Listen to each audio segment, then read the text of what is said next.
When we baptize a child, we give him or her the name of a saint, partly in order to establish a relationship between this child and the saint, so the saint may act as a kind of role model to inspire the baptized person to follow in his steps as the saint followed in the steps of Jesus Christ. And yes, usually Christians feel that they have a certain connection with the saint whose name they bear, as well as with many other saints.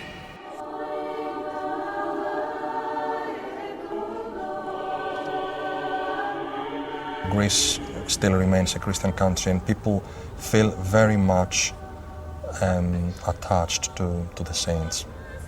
I mean, the saints for them are not figures of the past, they are living realities.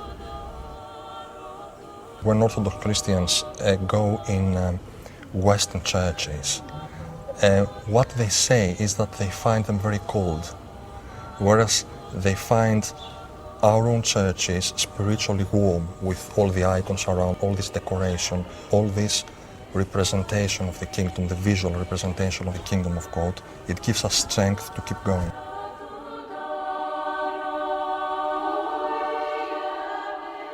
The special significance of the icon within the Greek tradition can be traced back to the very origins of the Orthodox Church. It was effectively created in 1054 when the Pope in Rome sent 3 cardinals to Constantinople, where they delivered a document severing all links between the Byzantine East and the Church of Rome. This became known as the Great Schism. In truth, East and West had been becoming strangers to one another for a long period of time. A key issue was the role of the Pope, whose universal supremacy the Byzantines refused to acknowledge. 150 years after the Great Schism, the two forces would clash head-on. In April 1204, crusaders en route to the Holy Land diverted to Constantinople. After a 3-day rampage, they took control of the city. For the first time, the Byzantines had yielded to invasion. It was an event of such magnitude that it's been drawn and painted by artists down the centuries. A contemporary account describes the blood-curdling events. In the streets, in the temples, weeping, lamentations, the groaning of men, the shrieks of women, wounds, rape, captivity. The sacred altar, formed of all kinds of precious materials and admired by the whole world, was broken into bits and distributed among the soldiers. With Constantinople now in the hands of the West, the Byzantine Empire was doomed to a slow, lingering process of disintegration and decline. But the people of the city were determined to regain control of their beloved capital and restore some of the empire's earlier greatness.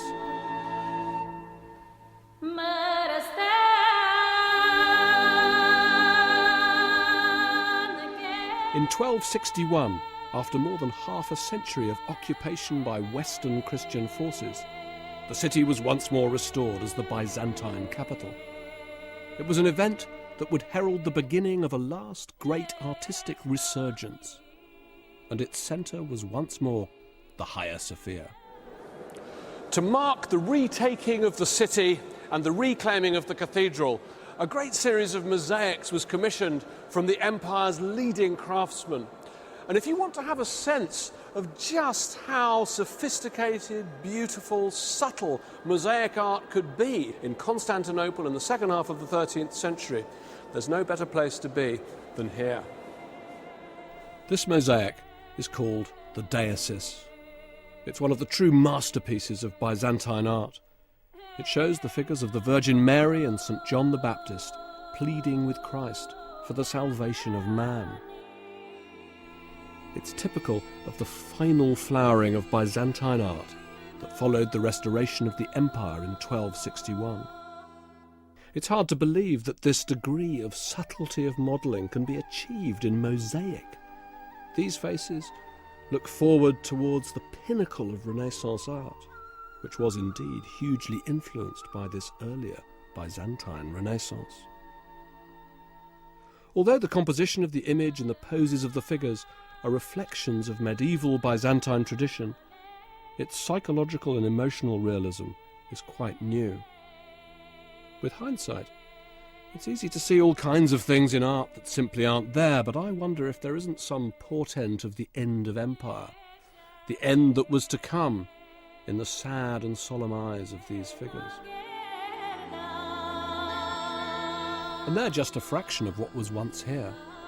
In looking at the modern fabric of the building, just occasionally you come across these little windows, so to speak, that have been cut into its mosaic past, revealing these beautiful fragments. It leaves you with the strange sense of not just how much has been lost, but how much might still lie beneath.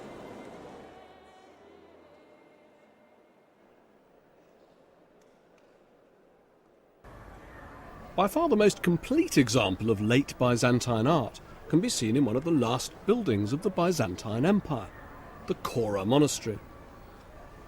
It once stood on the very outskirts of Constantinople, but today it's been swallowed up by modern Istanbul.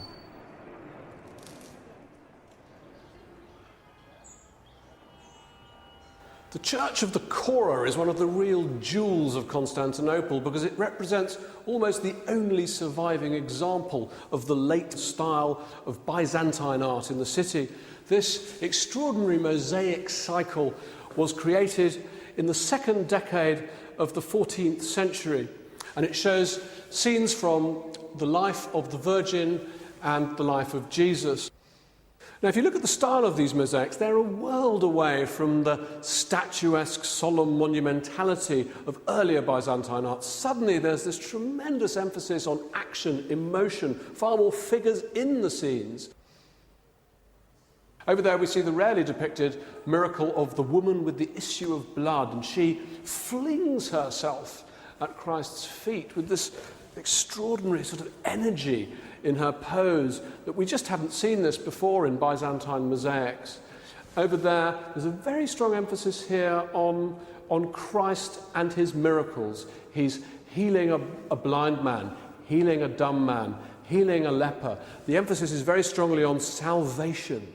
And I wonder if this urgency, this emphasis on salvation isn't partly to be explained by this scene here, because it introduces us to the man who paid for all this. His name was Theodore Metakites, and here he is on his knees offering this splendidly remodeled church to Jesus Christ himself.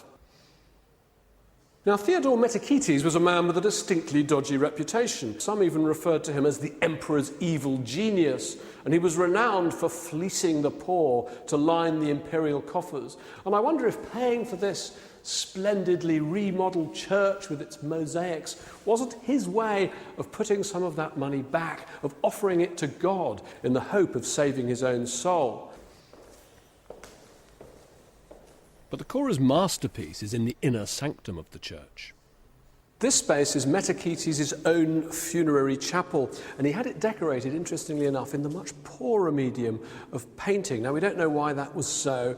Could it be that he deliberately chose it as an act of humility, or did he simply run out of money? Now, once again, we see scenes from the Bible, figures of saints, prophets, and angels, all in paint.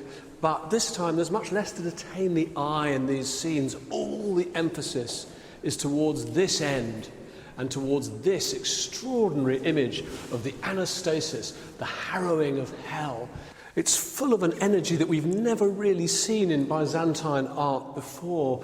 Look at that central figure of Christ. Whereas before, drapery might seem almost like a form of abstract geometry, here you really feel that there's a body inside that drapery pulling its folds apart as Christ, with great physical urgency, pulls Adam and Eve, the forebears of all mankind, from their tombs. It's the resurrection. He's pulling them into eternity, pulling them into salvation. And salvation is what this space is all about, because salvation is what Metakites dreamed of.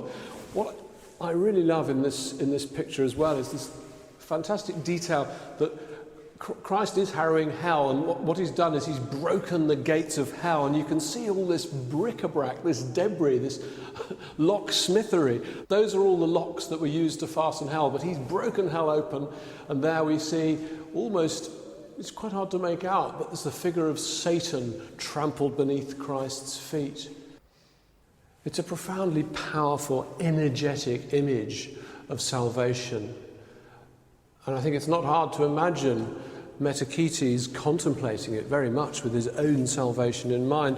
Now, another thing that's interesting about this space and this story is that Metachetes' life did not end up being entirely a bed of roses. In the 1320s, he was ousted from the imperial household during a palace coup. He lost all his money, all his power, all his privileges, and he ended up dying here as a monk, a simple monk, in the monastery church that he'd so richly endowed. And I don't think, perhaps, that by the time he did reach his end, he cared too much about the loss of all his power and privileges, because his mind was not on the here and now. It was on eternity, on the image embodied in that extraordinary picture.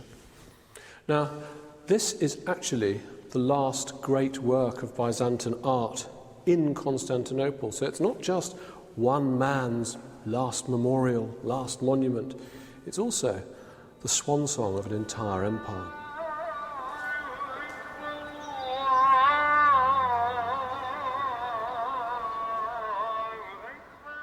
The works of the Cora were indeed the final flourish of a dying civilization. The mighty capital of Constantinople finally fell to Turkish invaders in 1453.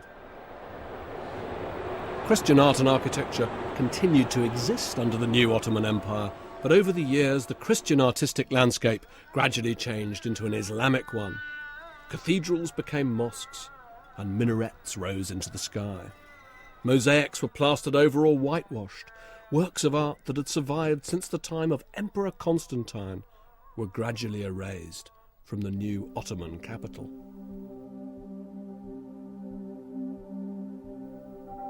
And yet, the Byzantine art tradition might have been battered by centuries of turmoil, religious conflict, imperial decline, but it still survives in a multitude of powerfully direct images, forms, and above all faces, so intensely eloquent they still seem on the point of speech. One last thought. Unlike virtually every other school of Christian art, the art that began in the Byzantine East, here in Constantinople, is still alive and thriving. Not bad for a supposedly primitive tradition.